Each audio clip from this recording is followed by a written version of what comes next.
আলাইকুম। আমি তানভীর সজীব। আজকে সকাল সকাল অনেক সুন্দর রোদ উঠেছে, যেহেতু আগামীকাল সারাদিন সূর্য মামার একটুকু দেখা দেয়নি।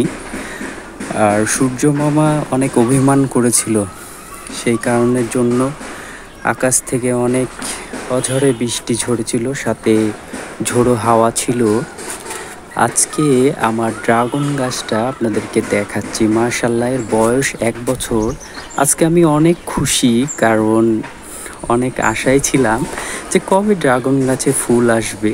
তা আলহামদুলিল্লাহ আজকে দেখছি, কারণ গত 2 দিন আমি ছাদে উঠে নাই। আজকে দেখছি যে আমার ড্রাগন গাছে মাশাআল্লাহ এখানে 3টা, এখানে 1টা, 4টা ফুল এসেছে।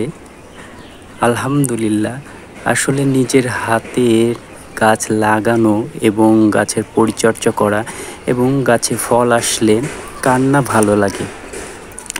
আজকে ওয়েদারটাও অনেক সুন্দর, দেখতে পাচ্ছেন আকাশটা অনেক সুন্দর দেখাচ্ছে। আমি আজকে অনেক খুশি, কারণ আমার ড্রাগন গাছে ফুল এসেছে। আলহামদুলিল্লাহ, আমার পরিশ্রমের ফল ইনশাল্লাহ পাবো। দেখতে পাচ্ছেন, সবাই ভালো থাকবেন, সুস্থ থাকবেন, এবং ড্রাগন গাছের ফুল বড় হইলে এবং ফল হইলে আপনাদের সাথে শেয়ার করব। সেই পর্যন্ত ভালো থাকবেন, সুস্থ থাকবেন। আসসালামু আলাইকুম, আল্লাহ হাফেজ।